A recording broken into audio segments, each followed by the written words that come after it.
আজকে আমরা জানব মৌর্য যুগ ও কুষাণ রাজবংশ সম্পর্কে। মৌর্য যুগ, আগে জানবো হচ্ছে মৌর্য যুগ সম্পর্কে। মৌর্য যুগের মৌর্য রাজবংশের প্রতিষ্ঠাতা প্রতিষ্ঠাতা চন্দ্রগুপ্ত মৌর্য। চন্দ্রগুপ্ত মৌর্য তিনি ছিলেন প্রতিষ্ঠাতা। তিনি গ্রিক সেনাপতি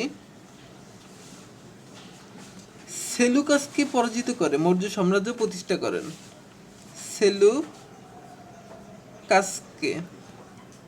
সেলুকাসকে পরাজিত করেন।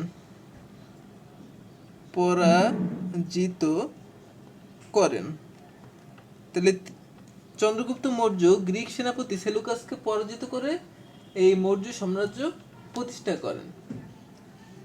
এখন তার রাজধানী ছিল হচ্ছে পাটালিপুত্র।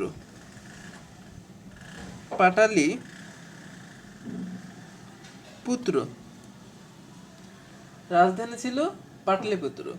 এরপর তার প্রধানমন্ত্রী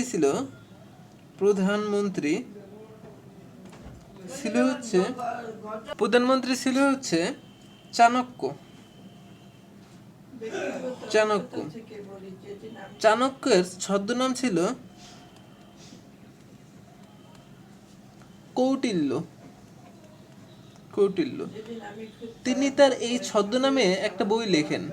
বইটার নাম হচ্ছে কৌটিল্যের অর্থশাস্ত্র।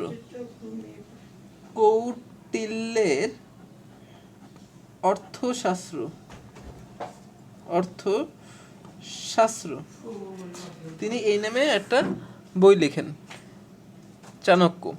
আচ্ছা, এখন এই যে কৌটিল্যের অর্থশাস্ত্র, এই বইটা কি বিষয়ে লেখা ছিল? এটি কিন্তু অর্থশাস্ত্রের বিষয়ে লেখা ছিল না। এটি ছিল হচ্ছে রাষ্ট্রশাসন ও কূটনীতি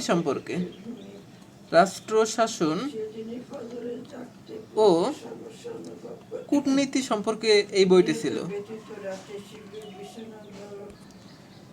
তার সময় গ্রিক দার্শনিক, গ্রিক পরিব্রাজক মেগাস্থিনিস আগমন করেন। আর মেগাস্থিনিসের একটা বিখ্যাত গ্রন্থ ছিল। এই গ্রন্থটার নাম ছিল হচ্ছে ইন্ডিকা। বিখ্যাত গ্রন্থ ছিল হচ্ছে ইন্ডিকা। এই ইন্ডিকাকে বর্তমানে প্রাচীন ভারতের ইতিহাসের প্রমাণ্য দলিল হিসাবে পরিগণিত করা হয়। ইন্ডিকা হচ্ছে প্রাচীন ভারতের ইতিহাসের প্রামাণ্য দলিল। এটা হচ্ছে ইন্ডিকা।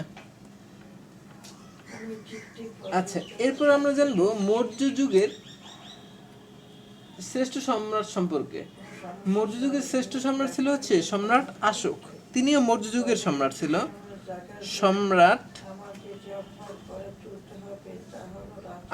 অশোক। আচ্ছা,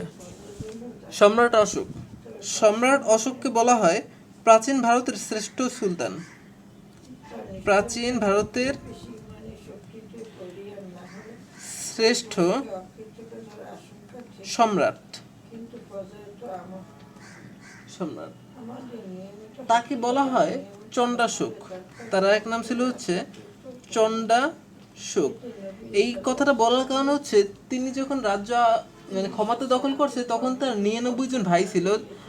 তাদেরকে বেশিরভাগকেই হত্যা করছে এবং কিছু কিছু ভাইদের পরাজিত করছে।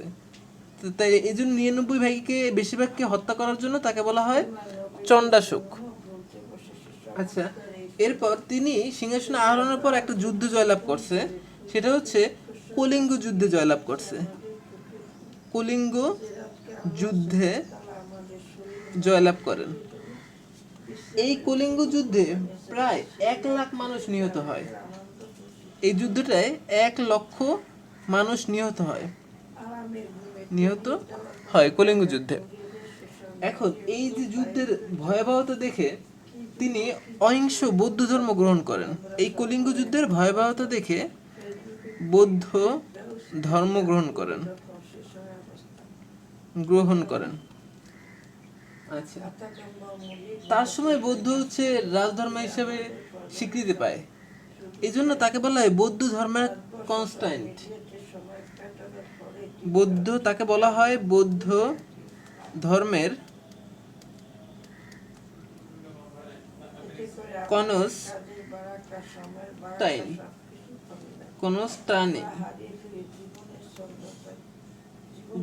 তাকে বলা হয় বৌদ্ধ ধর্মের কনস্টান্টাইন।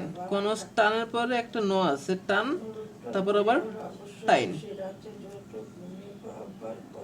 কনস্টান্টাইন, তাকে বলা হয় বৌদ্ধ ধর্মের কনস্টান্টাইন। আচ্ছা, এছাড়াও তিনি ব্রাহ্মী লিপির পৃষ্ঠপোষক ছিলেন।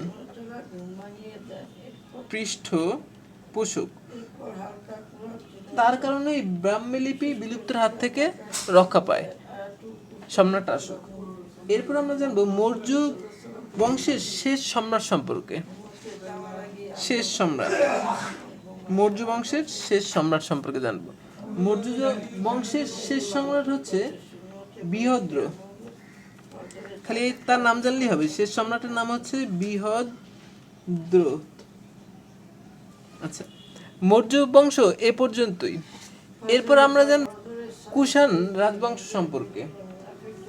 কুষাণ রাজবংশের সবচেয়ে শক্তিশালী এবং শ্রেষ্ঠ ছিলেন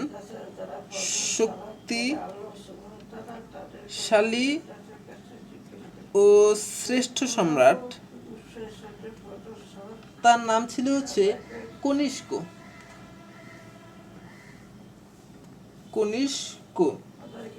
আর তিনি একটা সাল প্রবর্তন করেন, নাম হচ্ছে শকাব্দ নামক সাল প্রবর্তন করেন। এ পর্যন্তই।